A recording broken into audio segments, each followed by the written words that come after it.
Good evening, everybody. My name's Lynn Holstein, and I'm the Executive Director of the Victoria Law Foundation. It's my great pleasure indeed to welcome you to our Law and You Forum for 2020, Rights Limited, Human Rights in Victoria in the Time of COVID-19. Rights are slowly but surely becoming slightly more open over the last couple of days, but it's been an extraordinary period in our history. Of course, tackling a subject like this is a challenge in the time frame that we've got between here and about 7:15, but we will try to do it justice. So the process for this evening is to look at what our rights are now and to explore what's happened in some detail to some of those rights during the COVID-19 period, and to look where we might go in the public discourse around human rights after this. What sort of impact is this recent experience going to have on the way we think about our rights and perhaps indeed how we document them as well?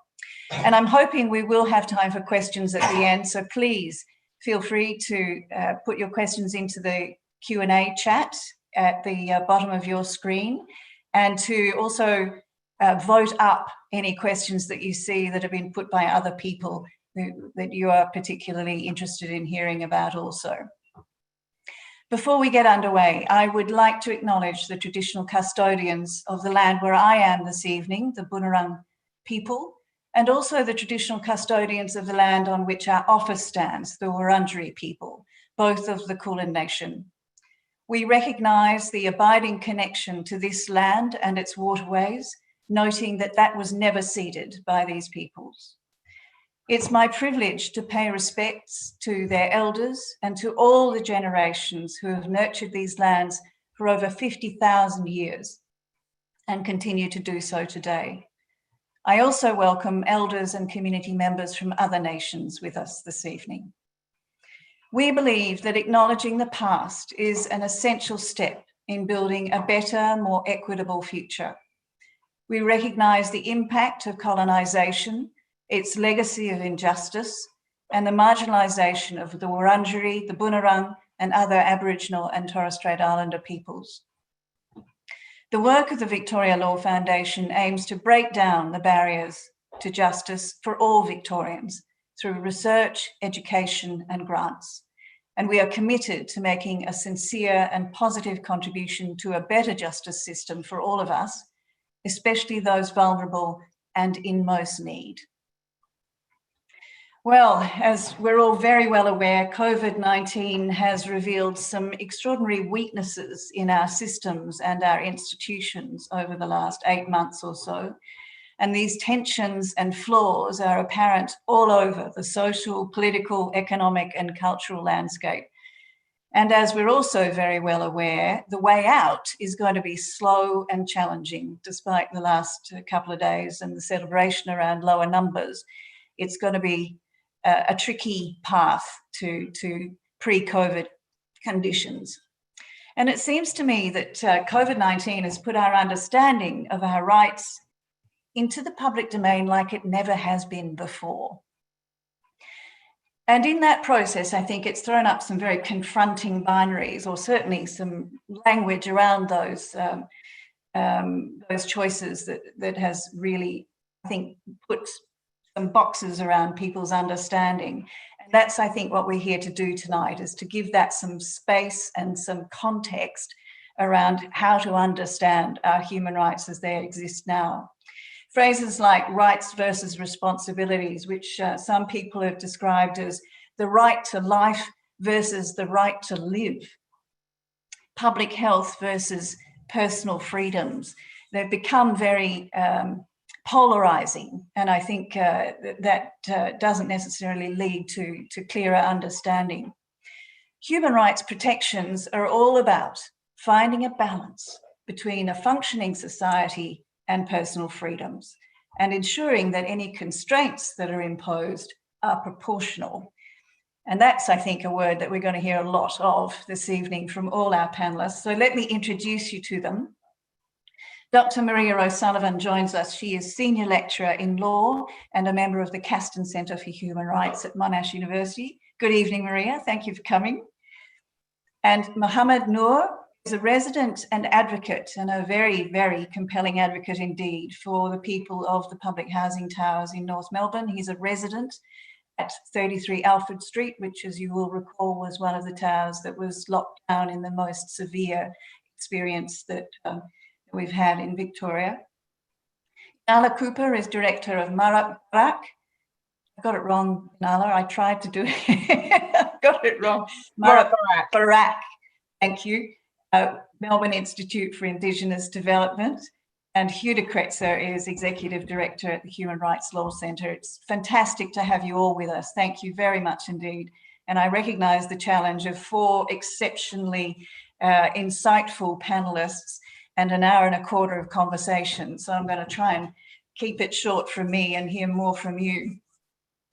But it seems to me that it's useful to set the scene and to understand what our rights are, because we tend to think of them as covering things like freedom of expression, freedom of movement, freedom of association, all of which have been constrained in Victoria over the last 7 to 8 months. But what are our rights right now, and where do they come from? I think Maria and Hugh have probably got some useful thoughts on this. Maria, where do we begin? We've got the International Covenant on Civil and Political Rights. We've got some implied rights, I think, out of the Constitution. We've probably got a bit of case law, and we've got a few other treaties. And in Victoria, we've got a charter. It's a pretty mixed bag, isn't it? It is. And if I could just speak to the implied freedom of political communication under the Constitution, and the other panellists may want to speak about the Charter.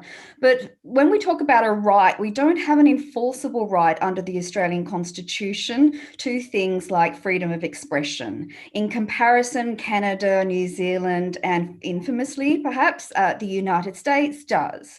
Now, we can have a debate about how we should calibrate these rights, because unfortunately, when you have an enforceable right, it can lead to polarization, something that you mentioned in your introduction, Lynn, and we can see that in America. So if I could just speak to the implied freedom, that is, as the name suggests, implied under the representative government provisions in our Constitution. And it's been used by the High Court to say that we can have the ability to protest if it constitutes political communication. So that's been used in a raft of election laws, and most prominently in New South Wales jurisprudence on protest in relation to COVID. The problem is, like a right to freedom of expression, it can be limited. So again, going back to proportionality, it's a fairly weak provision in relation to COVID, because if the public health evidence is strong enough, then we can limit the right to protest. I'm going to come back to how we've constrained these rights in just a minute. But Hugh, in terms of how we can have any confidence that we have these rights in Australia, where does that come from? Yeah, I guess zooming out, what are human rights? These are things that governments around the world have promised to uphold as things that everyone needs, no matter who you are, where you are, to lead a decent, dignified life. And they embody values like freedom, equality, respect, and dignity. And go back centuries ago.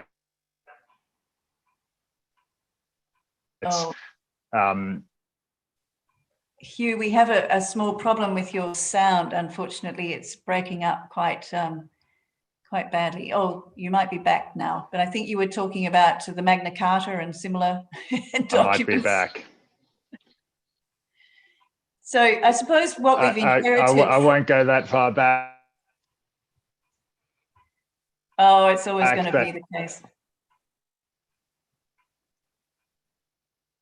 Okay, we might come back to Hugh in a minute, because it's breaking up fairly badly. But I think the point is that we don't have a Bill of Rights per se. We don't have a document that, like the one that Maria has pointed to in the US and other jurisdictions, where it's all laid out. It's very clear. We have to kind of piece together a whole bunch of different sources in order to create the mosaic, if you like, of our rights, which is one of the reasons why I think it's perhaps timely that that this is right front and centre, because it might be time that we are more serious about the way in which we express our human rights.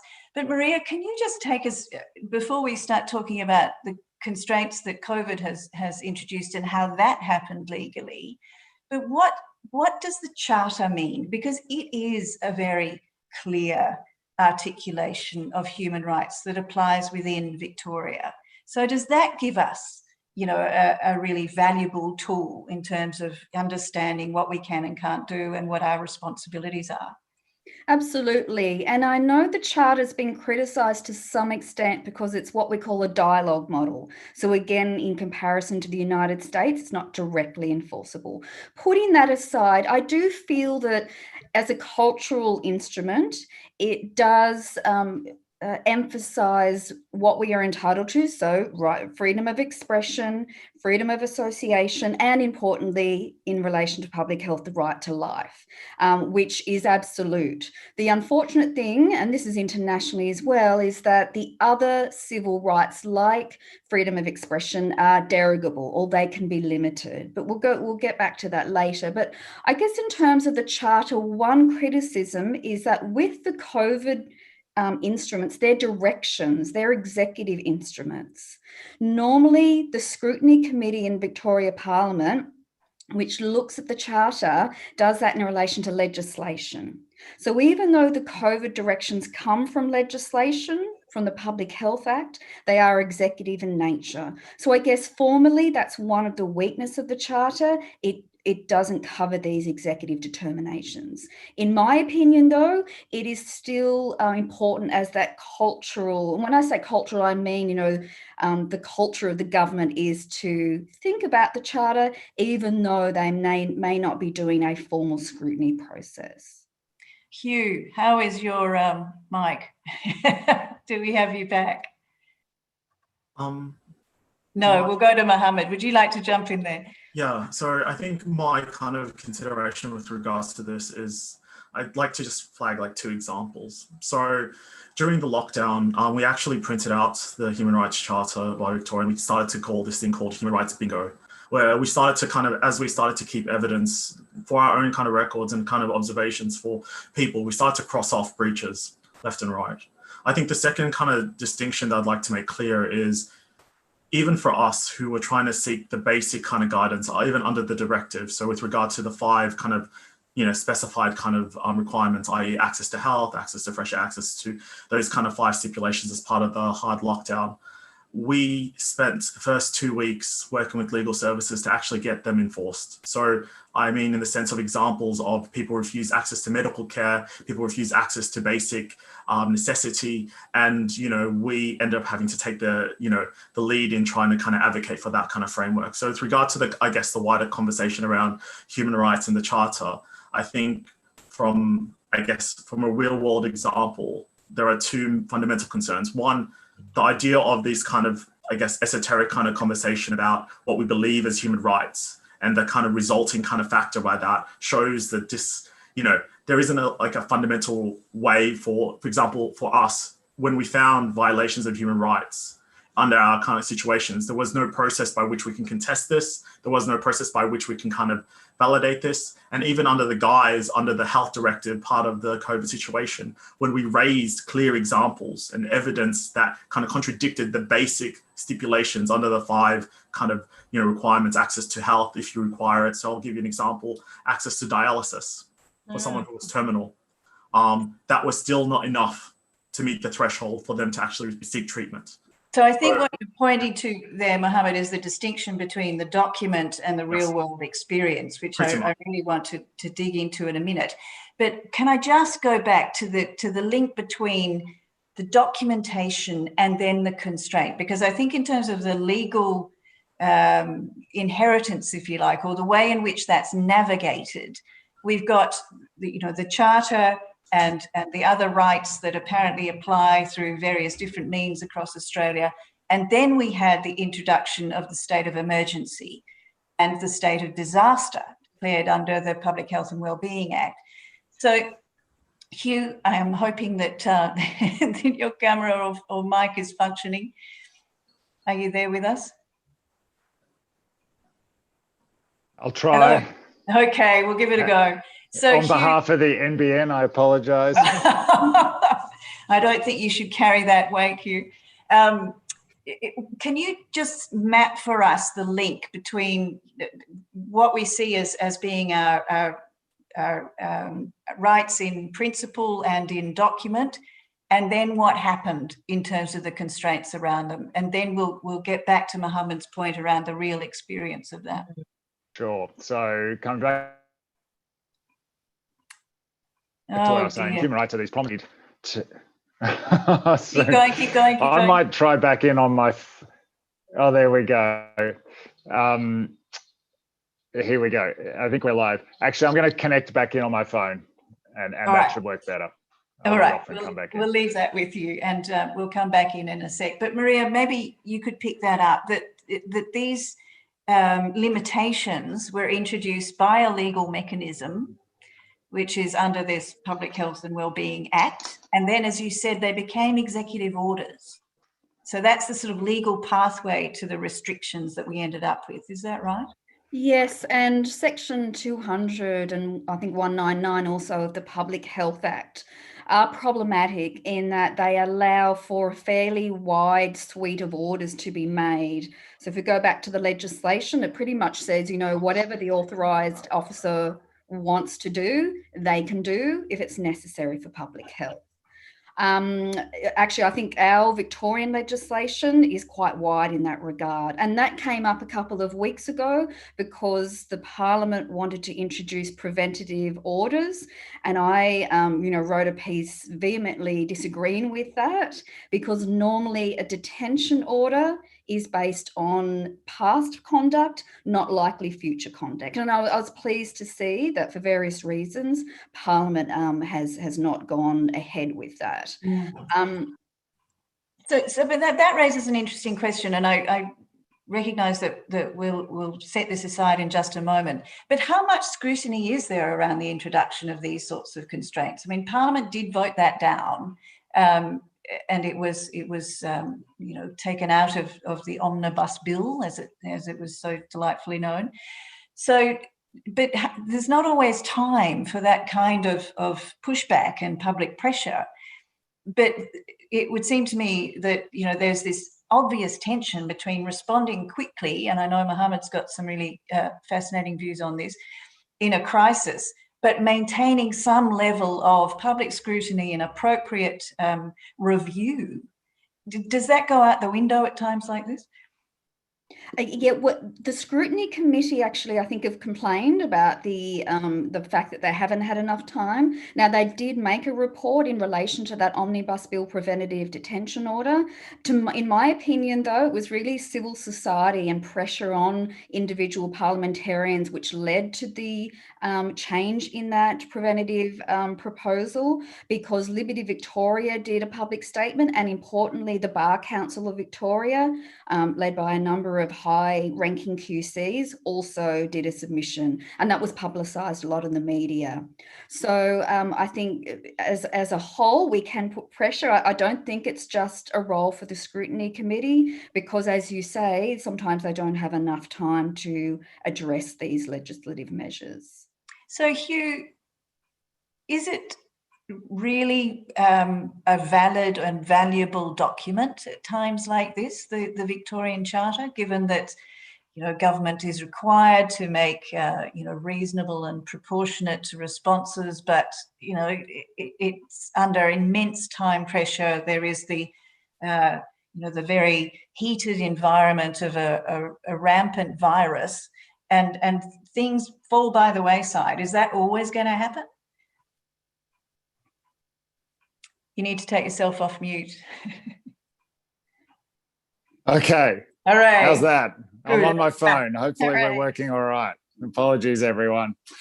So what the Charter does is it translates those promises that Australia's made under international law into our local laws here in Australia. It's not completely comprehensive, but it protects a number of important civil and political rights. And so what it does, it requires government authorities to properly consider those human rights. So think charter, think human rights before you act. And it requires them to act compatibly with human rights. So when they're delivering services, when they're making decisions, when they're creating laws and policies to comply with human rights. And that is incredibly powerful. And so that very simple test in the Charter, and Maria talked about how rights can be limited, but it's a very powerful test. And it says that you can only limit a right in broad terms if you've got a good reason and you use the lowest level of restriction to get the job done. And when you're talking about protecting life and health, which are human rights obligations, while also protecting our right to travel, to worship, to see friends and family, to work, I mean, there's so many things that have been impacted by not only the pandemic, but the government responses to it. That test helps governments to make get that balance right and make the right decisions in this pandemic. And when they don't, it gives people the power to take action. And we'd like to see the Charter strengthened about how people can take action, but there are very important avenues for people to take action. Well, I'm not sure if you heard Mohammed's comments, but his view very strongly, and forgive me for paraphrasing you here, Mohammed, is that there was no recourse, that the Charter rights were frequently broken and breached. Yeah. So what is the way back? How do you to a breach? Ideally, how the Charter should be reformed is to give people like Mohammed and people who were obviously intensely affected by those decisions and the implementation of those decisions, the power, a very clear means to test the legality of those decisions under the Charter. And unfortunately, when the Charter was drafted, the means to challenge and ensure the government's complying with those human rights obligations, they are complex and they need to be fixed. And that is part of the problem that we've seen here in terms of giving people the power to hold governments to account to those promises that they've made. But when the Ombudsman is doing her report looking at whether the government has done the right thing in terms of those decisions and the services and the implementations and the very serious restrictions of liberty, the guide, the compass that the Ombudsman will be looking at is the frame of the Charter and the frame of human rights. And so that compass, that guide, it provides legal power to people. And it also provides a framework for the community to assess, is the government doing enough? Is the government getting it right? Or is the government going too far in its response to COVID? And what we've seen in the government responses, both at the state and federal level, is that I think we should celebrate the fact that in many respects, Australia is doing very well on a world scale, but there have been many failures along the way. So let's spend a little bit of time understanding what that experience was like. I mean, all of us who've lived through it in Victoria and Melbourne have some sense of it, but no one quite like Mohammed who and his community in the North Melbourne flats. Mohammed, can you just paint us a picture? I mean, we'll talk about the implications of all of this, but tell us what it was like when you had literally, an hour's notice or less that you were going to be locked in. Pretty much. So I think for people to understand the kind of complexity of the situation, I'll frame it like this. We found out in the middle of the day when I was out. It was spoken in a press conference in English in a formal setting. So while I was rushing back home, I was translating it on my phone and creating one of the first kind of networks of communication across different diverse groups. So it's not majority African. We were trying to translate it in Mandarin and other languages simultaneously while we were trying to get a hold of it. The first 5 days, it was chaos. And what I mean by that was we looked at the directive order that was given. We looked at what was said in the news about the vulnerability and the assurances and so forth like that. And yet from the inside, there was no rigor or structure. We see on the press conferences statements that said, food and accesses will occur and situations will be provided. But people like me and the many other kind of coordinators across the 9 towers, we'd field calls from people pleading with us for insulin, pleading for medication, pleading for access. I spend half my day trying to resolve kind of access to medications and situations on behalf of people, and spend the other half trying to actually figure out, how do I get someone who's terminally ill to basically go to hospital? So I think the realization that I think people misunderstand is this kind of correlation between this kind of public health directive and this idea of the vulnerability and the reality of being inside when you're in a apartment building that has no accessible windows, that has no way out to kind of guarded, surrounded by police, and the basic stipulations for access to the basic resources. So I'm not talking about resources that are equal to that of the hotel quarantine. I'm talking about basic things. So to requests such as, I guess, mental health medication for those who are schizophrenic, we were ignored. To the cases for people who have autistic children to get fresh air breaks so they don't have relapses, that was ignored. For the questions around those with disabilities and impairments, we were ignored. You know, I spent 5 days in 6-hour conversations trying to argue with DHHS and other organizations why someone who is terminally ill should not be released out to go get medical care. You know, so Mohammed, what you're painting a picture of is that this was more about, or it felt from the inside, certainly more like detention than any imposition of restraint on the grounds of public health. I'll define it like this. When we received the order, we received an order that was not stipulated anywhere else. So on top of the 14-day stipulation that was stated, we received the undirective order that said, and it was only specifically for us, that stated, if you do not get tested, not only will you be locked down for 14 days for the quarantine period, but we will penalize you an extra 10 days for not agreeing to get tested. And this stipulation was wide. So what I mean by that in the sense of, we have people like myself who've had COVID tests prior to the lockdown, given our roles. So we know that we are COVID negative and we get it weekly. So to the questions about, can we get tested at our home? That was classified as a breach of refusing testing and automatically penalized extra 14 days. To the questions about access to hotel quarantine, I have cases where we've had multiple people request, plead, beg to be given hotel quarantine due to their living conditions. And after many attempts, they themselves received COVID. You know, I will paint you a picture in the sense of this. For the first 5 days, it was coordinators like myself and others and volunteers rushing through the apartments, you know, going door to door, providing food accesses, which was AMSA and those initiatives that we set up, pleading with police downstairs, creating spreadsheets to basically figure out food and accesses. We were the ones who were giving PPE and access to people. We were the ones negotiating with stuff like that to get medical care. It got to the point when we had to call a series of ambulances to get scripts so we can get people medicine because we were not able to get certain medications.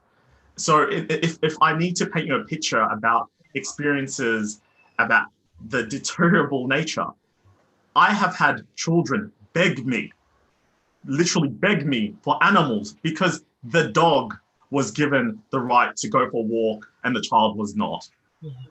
You know, I have had people, you know, I think, and I think the frustration I'd like to paint the picture is in the sense that there was no real clear information or guidance. Yeah, and that's the point I'm really keen to explore. So for you to understand, you know, the communication channels that me and others built with our digital technology was the only channel by which information was distributed. And we were the privileged few.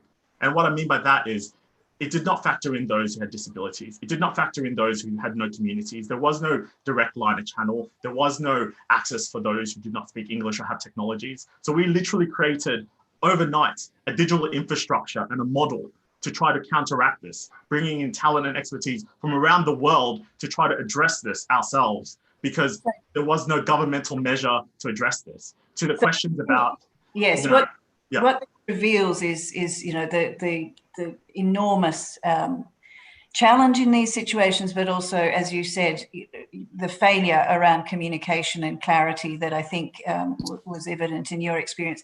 Inala, I mean, it seems to me that Aboriginal and Torres Strait Islander communities, and particularly the Aboriginal communities in Victoria, have done exceptionally well in managing COVID and in keeping communities safe. did you also face similar or significant communication challenges? Personally, no. And I think broadly within our community, as you say, Lynn, the community health response has been strong and very robust. I just want to acknowledge what the picture that Mohammed is so generously painting for us. And, you know, watching on, I suppose, through the media, what was unfolding at the public housing towers was, it was awful to watch, the contempt with which our fellow Victorians were being treated. Yeah, it's just it's very upsetting to hear again, you know, about kids who wanted a dog so they could go outside. So yeah, I just wanted to acknowledge, Mohammed, thank you for being so candid and honest about the real experience of those folks in the towers. The thinking about the Aboriginal community health and the response to coronavirus, I think the perfect example that I could give is the Black Lives Matter protest that occurred in Melbourne. There were others around the country as well that were conducted, as I understand it, very safely. In Melbourne, the Warriors of the Aboriginal Resistance, who organised the protest, collaborated and worked really closely with the Victorian Aboriginal Health Service to ensure people had hand sanitizer and masks, and they were very clear in every channel: do not attend the protest without a mask. Do not attend without sanitizer and keep your distance. Now, the thing with the media is you can get camera angles and you can get shots where the depth of field looks, you know, different than reality. And there were some images that came through where it appeared people were not keeping distance, but there were also many that came through from protesters on the ground that showed that people were in fact keeping distance and helping each other out with masks and so on. So I think that's a really strong example of just how our community health response was able to keep our community and also allies who were at that particular public event safe. But the media, or didn't they want to have some outbreaks? Weren't they just, they were just waiting and speculating and making things up and waiting for some big outbreak, and there wasn't, because you know, we as a community know how to look after each other, and we've been through this stuff before. The government has given us blankets with smallpox on them. You know, we've lived through the introduction of sugar and what that does to our bodies. We've lived through the introduction of other diseases because of British settlement and colonisation, and that has made us, I think, more resilient and robust as a community. I don't want to make light of very real health impacts on our community, but we're a pretty strong and resilient community, and I think that was a brilliant example of how we're trying our best to manage the outbreak of coronavirus. And just finally, what a relief it is, and I hope this doesn't change, that there hasn't been an outbreak in any of our remote communities, because that would be devastating. And as you said elsewhere, Inala, it's not as if the Aboriginal communities across the country don't have very recent and lifelong experience of restrictions to movement. You know, that is something that is very recent for a lot of people in various parts of the country, that they were not permitted to move very far at all. That's right. It's within living memory of our elders whose movements were restricted or whose fundamental rights were not you know, upheld, protected, or even offered. So, you know, I think what the pandemic has brought up to the surface in the context of we're talking more about human rights, we're asking more questions about our rights and how they are protected, is there's been a greater spotlight, I think, on the diversity of our community as well as a Melburnian, you know, in our city and state, that you know, people say we're all in this together. Sure, we're all in this together, but we're not all having the same experience. And you know, there's a difference if you've got, you know, a $7 million mansion in Brighton with an income from goodness knows what, compared to if you're living day to day. You know, there's such a range of experiences and how people have been able to cope, not just with physical health, but also with mental and spiritual health. Mm. And the reason I'm mentioning that is because overarching all of this is the media and the police and executive orders and so on, which are very strongly skewed and biased toward white English speaking people and ways of doing things. I mean, how they moved, Mohammed, they moved so quickly to make those orders against all those people in the towers. How dare they not make the messages translated into languages that people need? You know, I despair. No, I think I just want to clarify like two things, yeah? And just for people to kind of, I guess, rectify. So I think there's this kind of correlation that we look at COVID as this kind of the doer of all, yeah? But COVID has simply it's exacerbated existing platforms and systems that have always been impaired, yeah? There's always been fundamental kind of questions with regards to work with, you know, diverse communities, Indigenous communities, multicultural communities, pre-existing this. COVID just exacerbated these gaps that were there. With regards to kind of failures within the Human Rights Charter, COVID exacerbate that. Accesses to education, accesses to technology that people like me on the front end had to face, this was already known. So when we'd had consultations with governmental agencies and situations, they already knew these gaps existed. Access to pre-existing conversations, they existed. Now, for people to kind of get some context, and just to frame it, COVID came in March, early February.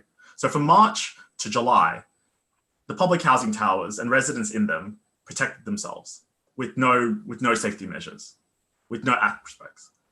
The lack of understanding, out of the 9 towers, 2 towers were zero because they were elderly and didn't bother to contact us. Not for lack of consultation from the community, not for lack of willingness and participation in meetings that others and myself have attended to advocate earlier on, because similar to what was mentioned before, similar to the Indigenous experience, a lot of us come from kind of countries where pandemics and pandemic control is understood. You know, I know what a pandemic looks like. I have been in situations of malaria outbreaks and so forth like that, visiting family. I'm fully aware of PPE regulations, far exceeding that of COVID. All we have simply done is apply that methodology and logic to the COVID situation here. So this assumption that these kind of people are vulnerable people that have no education or skill sets or inabilities to actually function in a pandemic is a contradiction and I guess a mistruth, because a lot of the people, a lot of the initiatives, a lot of the grassroots positioning that have now gone into policy in some regards from what was actually learnt here were the lessons and hard lessons learnt from those who've experienced worse, far, far worse in other places, and only are basically seen as lesser than because of their, you know, economic reality or their inability to transition back into the marketplace. So for example, because they live in the public housing instead of the private rentals across the road. So Hugh, when you hear that, how does that square with our commitment to the Charter and to rights? I mean, it sounds like some fairly straightforward breaches, and yet in the run of these events, there isn't time to respond in real time and to really halt these sorts of responses on the grounds of proportionality. And I want to go back to the word that we used at the top. Is that one of the reforms to the Charter that you really see as being necessary?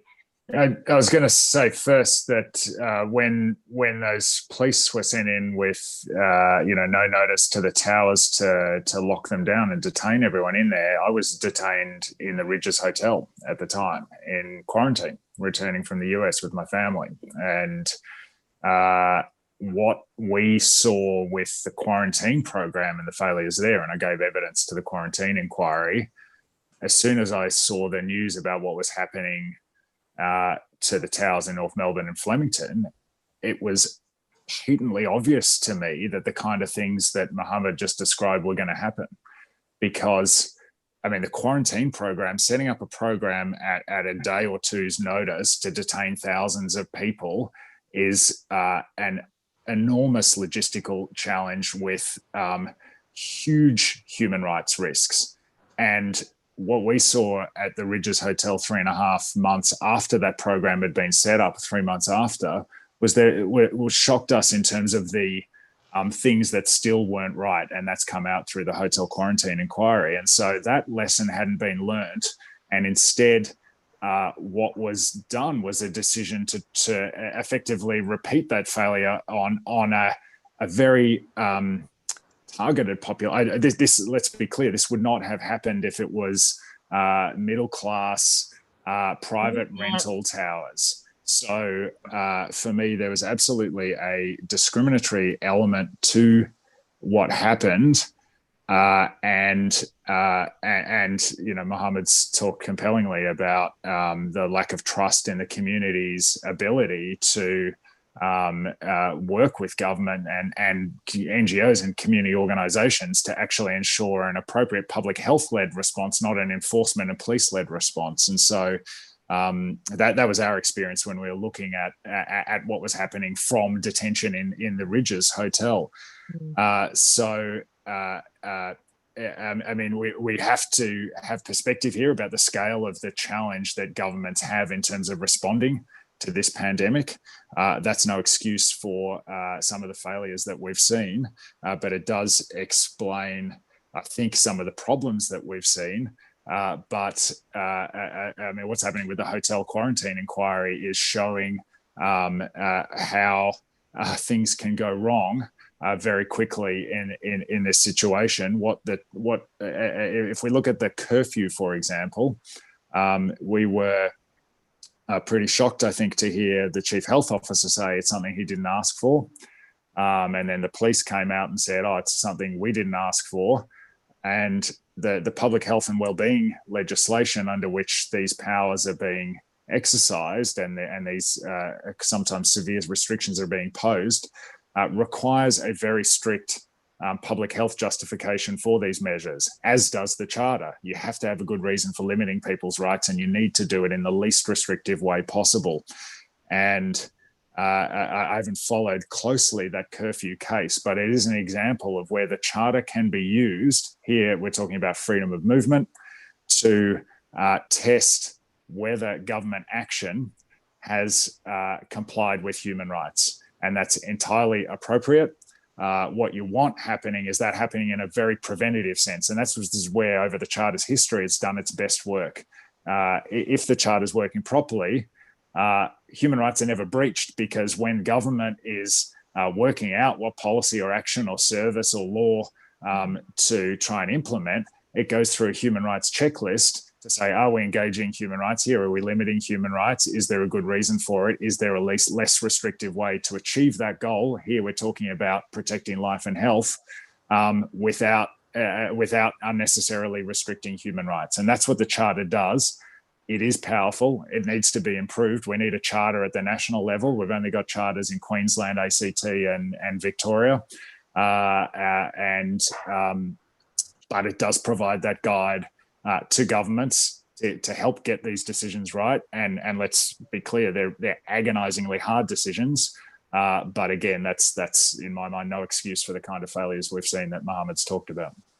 If I could just chime in briefly, Lynn, and just say, I think I've talked about this too. There's a difference between a lawful law that's lawful under the Charter or any implied freedoms and a good law. And I think that's what we've just been talking about over the past 10 minutes or so, because with the lockdown, and we can argue about proportionality, or with the curfew as well, but in essence, we need to show that it's lawful, but also that it's going to be accepted by the community or communities to which it's directed. So I think that's where we've had some difficulties, both in terms of the lockdown and the protest issue, because, it sort of died out now, but we had some pushback by those groups in relation to anti-vaxxers, whatever you want to call them, the sovereign group, where we had the anti-vaxxer protest. We don't want that to become an issue. We want our laws not only to be lawful under whatever charter might be applicable in the jurisdiction, but also accepted as justified measures by the communities that are affected by those laws.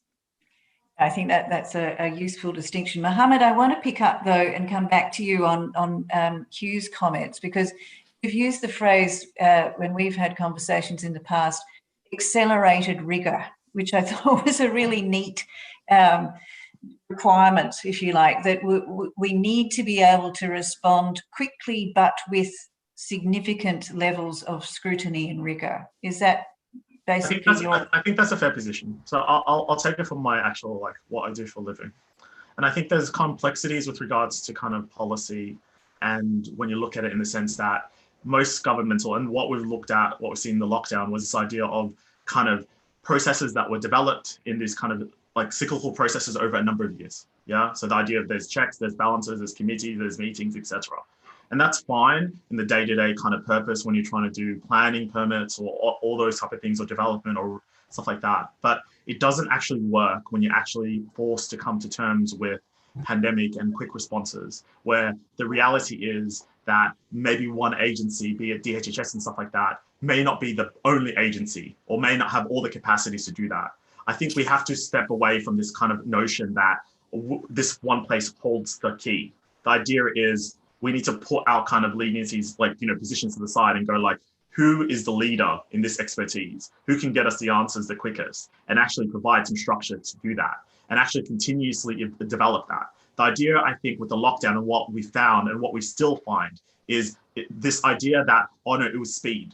And that's fine in the first maybe 24 hours, 48 hours. You can argue, well, it was complex, it was so forth. But after a week where there was still no fundamental structure in place, still no governance in place, still no, any kind of accountability mechanism in place, one must ask, well, what's the rationalization behind that? Then many months later, and I think the rationalization that we were relying on this idea of this perfect structure to basically be put in place and then kind of implement it under a pandemic is farcical. The reality is we need to actually create mechanisms that are evolving and understand that we need to try to get at least most of it. So the idea is, it's not this idea to perfect this 100% targeting mechanism, but the idea to go within the reality of the situations that we have currently. What are the mechanisms? What are the leniencies? What are the legal frameworks? What are the health considerations that we can kind of put in place as a stepping stone by which then we can kind of implement and develop as we go along with community, with consultation, with stuff like that. This idea of developed kind of transparency is what I'd say. And this is more specifically for these kind of COVID situations, because let us be frank, this is not going to be the only situation that Australia is going to have to deal with. We've had bushfires, we've had pandemics. I don't think, given the globalized nature, this is going to be the only pandemic that we're going to face in my lifetime, at least. And I think this idea that government and these kind of structures are designed to be 10, 11 months in place is problematic. So I think we've got this interesting tension between, the framework of the law and then the action by government to respond to the circumstances, and where those two things intersect, which is fundamentally about the protection of people and Victorians in our instance at times of stress. So, and what I think this has revealed, and I'd be interested in your thoughts about this, is that the mechanisms are not quick enough. They don't respond fast enough, either at the implementation level, as you've described, Mohammed, or at the response in terms of level around scrutiny and an appropriate oversight of these sorts of measures, and whether or not they are indeed proportionate and reasonable means to legitimate ends for public health purposes. But Maria, I'm interested to go back a couple of steps, because I know you've written about public protest in particular, and it's come up, you know, Inala raised it earlier as well, as you did. But this notion that you've put, that public protest is an essential right, and therefore it should not be constrained at times like this, which is pretty, you know, controversial view in some quarters. Would you like to pick that up? Sure, and I argued that using the framework, which we may not have in a few weeks, but of the reason why you're leaving the house. So from the stay-at-home directions in Victoria, you could only leave, you know, for work, education, exercise, etc. So these are essential activities. And my argument was that at the time, things like Chadstone were open. You know, for those who are not Victorians listening in, that's our major shopping centre. So, you know, a lot of aspects pre-hard lockdown were open. So I'm going back to sort of June, July here, and even previously to that April.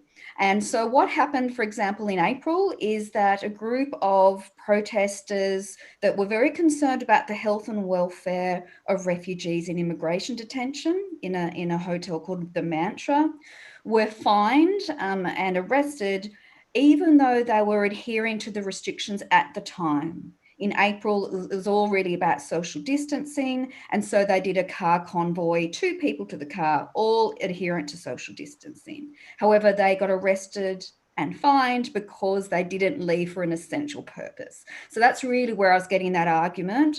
And of course, it's all dependent on the restrictions at the time.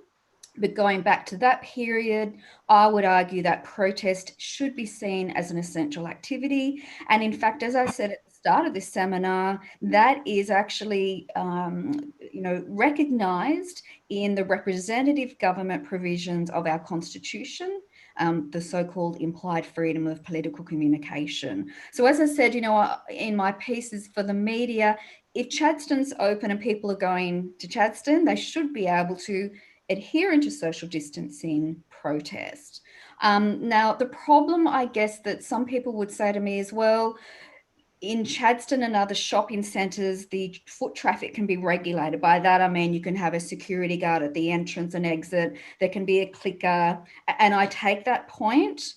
What we may need to do if COVID unfortunately does last for, you know, months and perhaps a year ahead, is that we may need to organise our protest more in advance. And again, we saw that in the suite of cases taken to the New South Wales Supreme Court in June and July, where they addressed that problem, that in an open march, there is a problem with COVID in terms of making people adhere to the social distancing. And so we may need to calibrate our protest activities differently. Well, as Anana pointed out, you know, it can be done with a level of discipline and organisation too. But I suppose what, you know, I mean, there are going to be, I can't imagine how many thousands of pages written about, you know, the fallout from all of this and what the issues were and how we might respond better in the future. But you raise an interesting point, Maria, around the cases that ran in the Supreme Court in New South Wales. And it seems to me that that is one impact that we are going to see pretty quickly. I mean, we have a Supreme Court case in Victoria now, which is around a curfew, even though I think the case was first lodged on the day after the curfew was lifted. We have a High Court matter on foot now also, which is around an implied freedom of movement, or an effort to see that in the Constitution. And I understand that there are some class actions that are being built too around aged care. So Hugh, are we going to see a slew of cases as the sort of first legal response, if you like, to all that we've been through? I guess we're coming back to what I said about the Charter. If the Charter's working properly, no, because it acts as a preventative mechanism to get things right, to get those laws, those policies, those frameworks right. But where you have mistakes, or where the Charter's not strong enough, or where the I mean, one thing I've been really disappointed, and I agree with you where you said, you know, that you look at we welcome this human rights debate in Australia. So for the first time, people are actually thinking about their own human rights and not taking them for granted, and looking at the piecemeal protection we have of human rights in this country and saying, well, why, if my human rights are being breached, don't I have a easy way to protect those rights? And what we want is charters across the country that really have that preventative mechanism. But for governments to take those obligations seriously, you have to have remedies. So rights without remedies aren't really rights at all. And so legal action plays an important role in holding governments to account where they overstep the mark and they go too far, or they don't do enough. And we need to remember that people have a right to life and a right to health, and governments have obligations to protect those rights to life and health. So it's really, we're in this balancing situation where you want governments to do enough to protect life and health, but not too much, and not enough.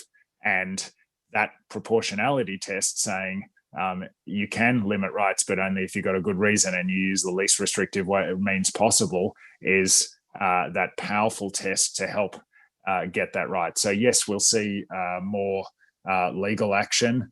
It's hard to predict, you know, the outcome of that legal action. As I said, with the curfew challenge, I think that's going to bring welcome accountability and transparency, but it doesn't have to be legal action.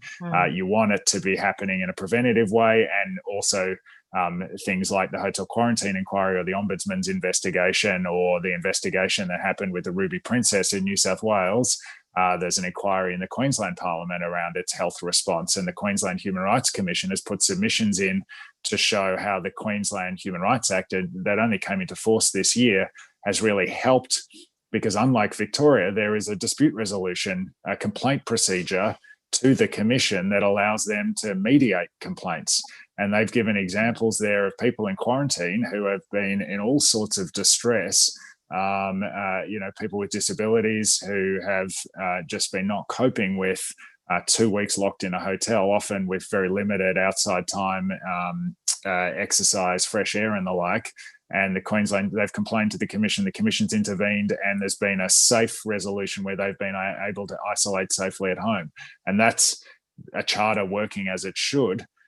In Victoria, we don't have that same dispute resolution mechanism, but there still will be important inquiries that will shine a light on where the governments have got it right. Lynn, Yes. may I just make a brief reflection, sorry to just jump in, on what Hugh has just been saying, because I think the word that is coming up for me at the moment is the privilege that that we, perhaps all of us have some sort of privilege in one way or another, but the privilege that some folks in our community have to always assume that your human rights will just be protected because of your place in the world. I think it's really important to spotlight it in this conversation, because, you know, the folks who came back from Aspen down on the Mornington Peninsula and just went about their business with such privilege, you know, where were the cops weren't out the front of their place detaining them. And so, you know, the same, and I would encourage anyone who wants to take something, you know, through the courts, go for it. But you could look and argue that there's only certain people who have the resources and the means to take something to court.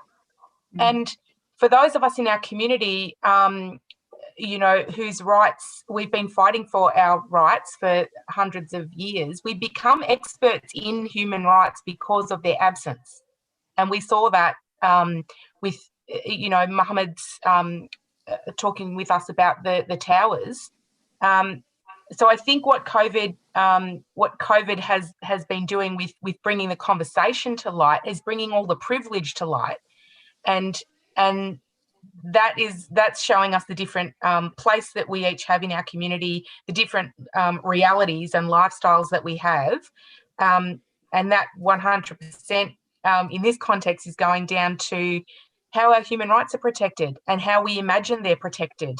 and the action we can take if they're perceived to have been breached or are actually breached. And that brings us to a really interesting point about what happens after this in terms of that broader conversation. And I think, just hearing from all of you, it's patently clear what there have been some very grave errors and some really appalling impacts on a range of people in different places, and certainly, the towers, I think, are preeminent in all of that.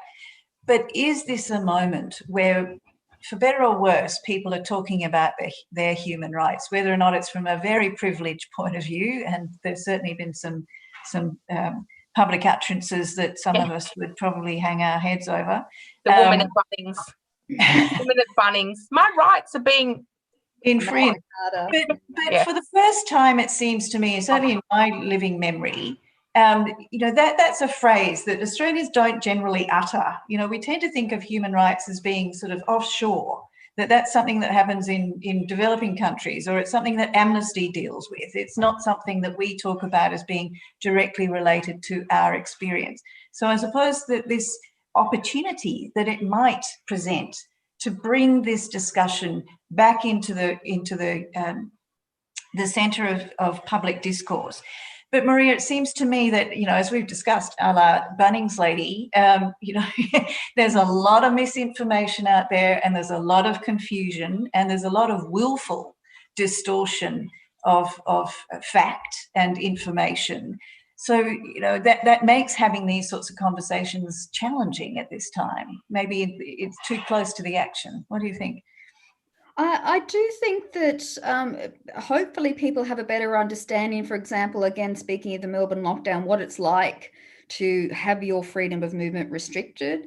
And hopefully, I'm hoping it makes people more sympathetic, for example, about immigration detention. We'll see. But I would hope towards the end of, say, next year that we can use this, to have a public debate about having a federal charter. As Hugh said, we don't have a federal charter of human rights. That is not the be all and end all. It's not the only way we're going to ensure that our rights are protected.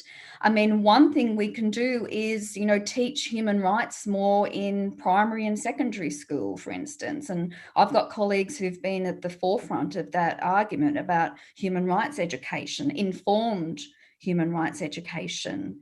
So I'm not sure what I can add to that, only to say that any discussion we have about rights is good, but bearing in mind, as Anala said, and I'd like to endorse what Anala said about privilege and about, we love as lawyers to talk about judgments and court cases, but it's only those with privilege and money who can take those court cases. Yeah.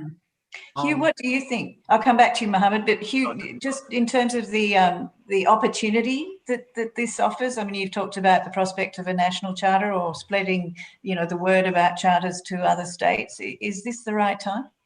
Absolutely. I think in times of crisis, it presents opportunities for reform. And so I think you can look at policing in the time of this pandemic, and a fascinating thing is happening because, Aboriginal communities, communities of people of colour have been over-policed for generations. That kind of policing is suddenly happening across our entire community, and people who have had no bad interactions with police ever in their lives are suddenly going, hey, that's not right. Why is that woman being handcuffed, that pregnant woman being handcuffed in front of her family and arrested for putting a post on Facebook? And the police responded to that by saying, what do you mean? That's normal practice. That's normal. And so Aboriginal communities have been experiencing that kind of policing for generations. That's why we're protesting. When the rest of the community, that's why, well said, when the rest of the community experiences that, it's sort of like, well, how do we complain about that? Oh, you can complain, and it's the police who will investigate that complaint. So we don't have a system of proper independent investigation of police complaints. Only a small fraction of police complaints are independently investigated. So it's moments like that and issues like that where suddenly we have an opportunity to fix that. suddenly we have an opportunity to fix. Victorian government's been responding well in terms of making sure people who are sleeping rough are housed. We shouldn't go back to a situation where we allow that to happen. We've got the resources to do it. The budget should have had massive social housing stimulus, meet the economic goals of that, but meet the human rights goals of that. We can deal with homelessness. We can make sure we improve our human rights charter. We can have a charter at the federal level. We can not have job seeker just temporarily raised, recognising that people can't live on that kind of income. We can fix that permanently. So this is a moment, and it's a moment we should absolutely grasp so we can build back a fairer, better community after this crisis.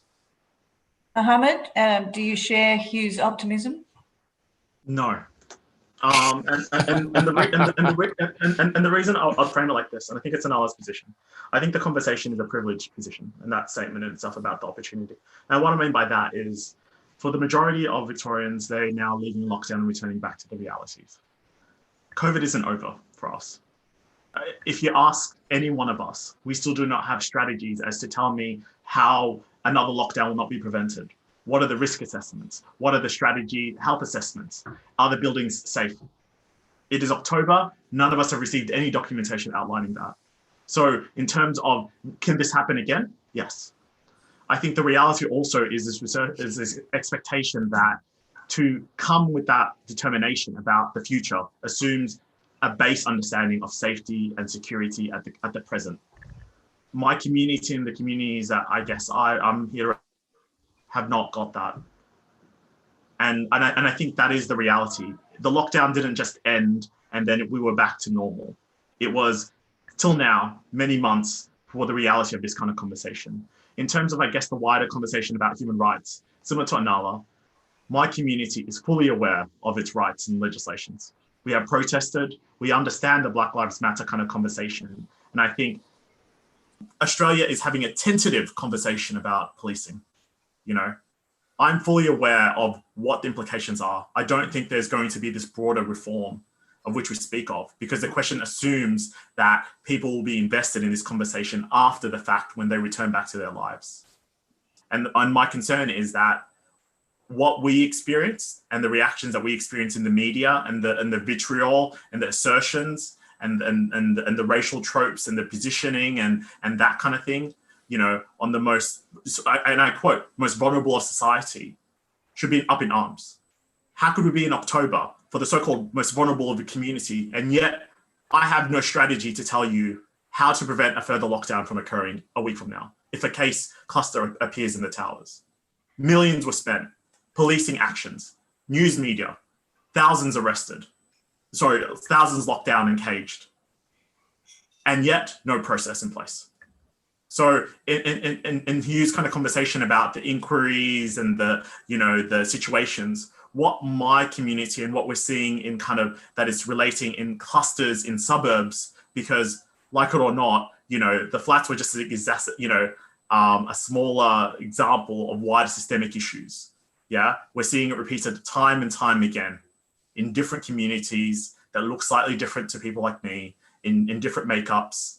And you can slap in, you know, Indigenous or Asian or African or whatever, and slap in the code, and you're going to still have the same systemic issues that are in place now, that were in place in March, that were in place in July, and nothing has been learned beyond, you know, hyperbolic statements. So in an idealistic sense, I would hope for change, but that would assume an assertion and a realization that we have yet not to fulfill the questions and deal with the actual problems that we're currently facing now.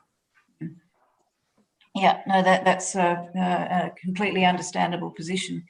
I know that when Mohammed and I have spoken in the past, I mean, there is still, and I'm aware of this through other contacts and relationships that I have, there is still enormous fear in the towers around moving around, because there is understandable concern that they are not safe, that they are not disinfected sufficiently, that they are not reasonably maintained to a point of safety. And for that to be imposed at this point, well after the heat of the moment, if you will, is and to be a legacy of this experience for people who live there is just devastating.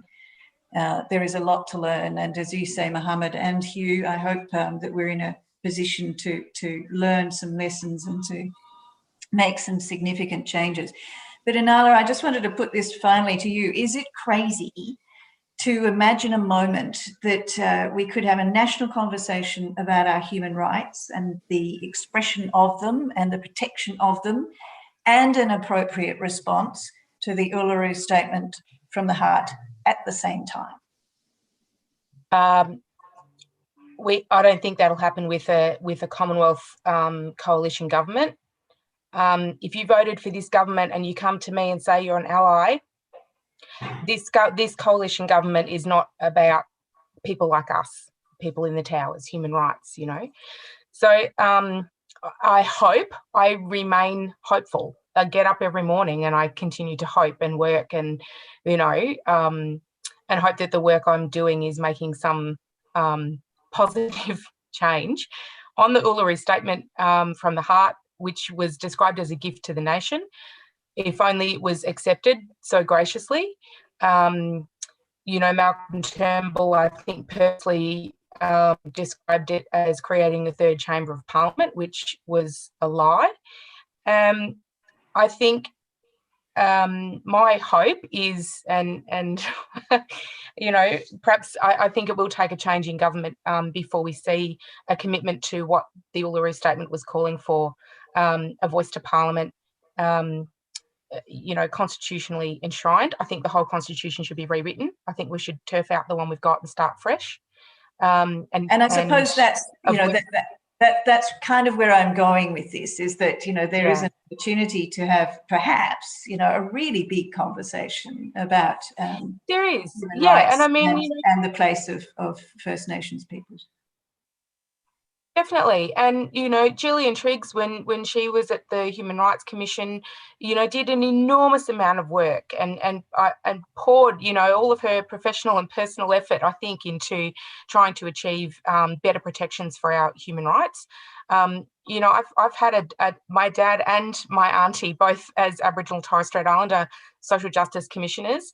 We're not going to stop. We're going to keep fighting for this stuff, not just Aboriginal and Torres Strait Islander people, but I think there's a growing majority in Australia that want to see our human rights properly protected and enshrined, whether it's, I'm not, Maria will know the right legal instrument, a bill or a national charter or whatever it is. But we have to keep pushing. We can't just sit down and let those in power who don't care about the rights of non-white privileged people to carry on ignoring us. So I don't think it's crazy, Lynn, but I don't think it's going to happen in this coalition government. Thank you for that. That glint of light at the end of a dark tunnel. But I think, I suppose, when I'm thinking about the potential here, it is significant that what we are talking about are really fundamental things, and that maybe there is an opportunity to engage Australians more broadly in a discussion about what we want our nation to look like, and part of that is also goes to the position of First Nations people, which is why I pulled that together. But I think of all the people that we could have assembled, that there are no others that are more adept and energised to maintain the rage that Inala has described, and to get up every day and keep fighting the good fight. But we will have to draw it to a close. So thank you ever so much to Inala Cooper from Barak, and to Maria O'Sullivan from the Caston Centre for Human Rights at Monash, Mohammed Noor, who joins us from 33 Alfred Street, which I think is an address of significant pride, Mohammed, and to Hugh de Kretzer from the Human Rights Law Centre. Thank you, all of you, very much indeed for a really lively and fascinating exploration of some really critical issues. So thank you to all the audience who've joined us tonight. Go well, have a fun evening, and we look forward to you joining us for our next major event at the Victoria Law Foundation. Over and out. Thanks. Thanks.